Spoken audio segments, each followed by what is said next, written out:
To understand our time span and where I fit in with this video, it probably helps to note that there's an ongoing crisis in the Taiwan Strait involving China's reaction to Nancy Pelosi's um,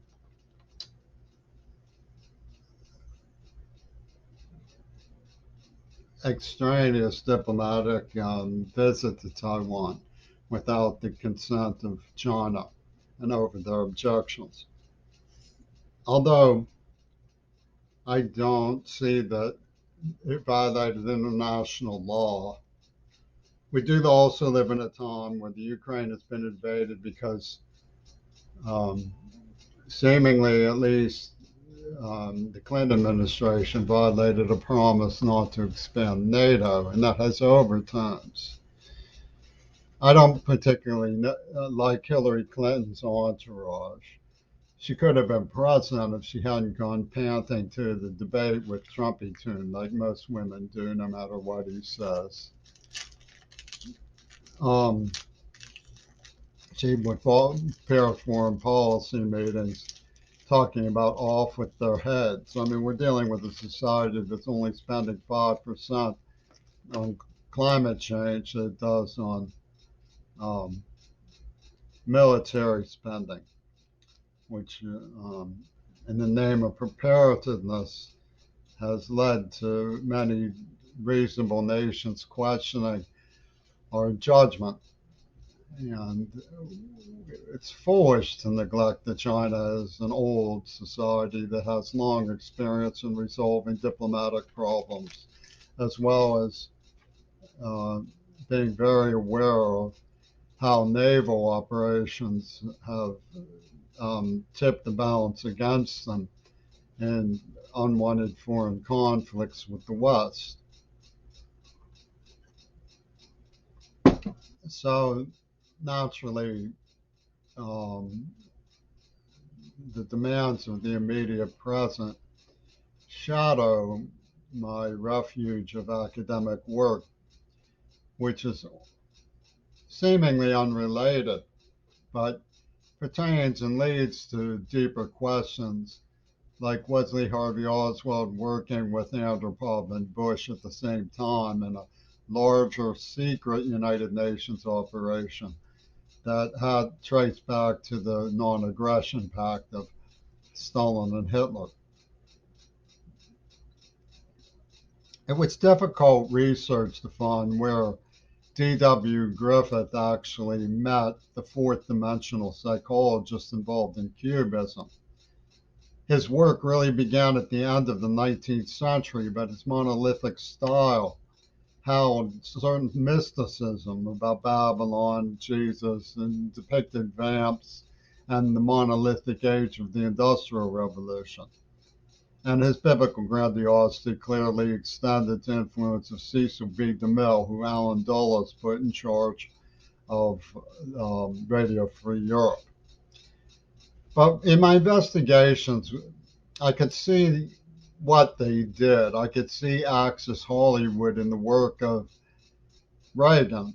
I could trace it back to D.W. Griffith. But when I learned of P.D. Ouspensky's involvement with Prokofiev and Picasso, knowing some associates and friends of Ouspensky in the 80s working with rock stars, people associated with the Rolling Stones, I began to ask where exactly did this Cubist movement overlap with D.W. Griffith, because I could see the byproducts.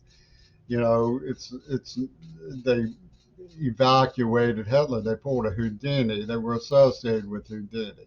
Errol Flynn worked with Houdini in Laurel Canyon, lived with near where Houdini did, I should say, in Laurel Canyon.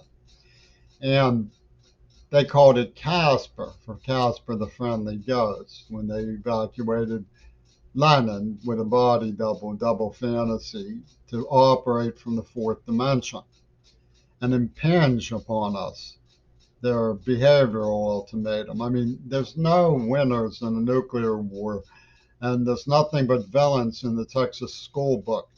but its index is a gold rush. It's quirky, but although scholars seem to be aware that Filippo Marinetti, the Italian futurist who introduced um, Benito Mussolini to society in much the way that Hubert Harrison introduced um, Marcus Garvey. He was on the same page as Griffith. They don't seem to be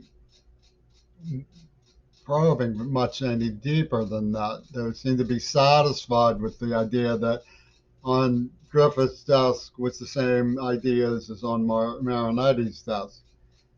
And it's conscriptive in a way to saying you too should be satisfied with knowing just that. So it's very difficult to find who actually introduced D.W. Griffith to the Cubists. But it was because he embraced Italian fascism that he was welcomed to Italy in 1924 by Luigi Freddi, an associate of Marinetti. So that's an important name as the pendulum swings back and forth between the 19th and 20th century. By the span of the defeat of the antebellum South and Confederacy and the way they reasserted their power through Griffith Studios and the way he reasserted Axis cinema with the Red Scare and Reagan. So you see, when this was first going on, agrarian societies were becoming urban. Had Lincoln lived, Abraham Lincoln, he founded the Gallaudet School for the Deaf. He would have outlawed child labor before it began. He would have put restraints on the robber barons.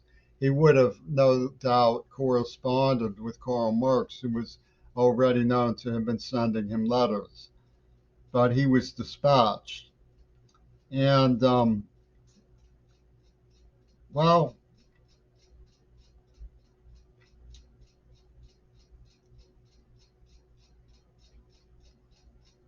what you see then is the idea that cinema could poach a persona. My human rights were voided out.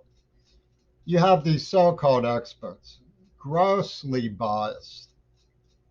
You could see that they're grossly biased by the fact that they hid that they knew they had implanted a neurotrauma. From a strictly legal point of view, it would be easy to walk into court and say, thou shalt not deafen a child and impinge a persona on them while manipulating them by so called behavioral research when you know they suffered an implant and you're hiding the fact that they suffered an implant. And naturally, there's a racial dimension. Blacks have already decided to vote against the idea that, and Mirabile Dictu, it concerns a postcard from the Ouspensky crowd. The Ouspensky crowd not only impinged a persona with their voodoo theory on a deaf child who they tortured, but they killed JFK from the fourth dimension to jack up the bidding on the Texas Schoolbook.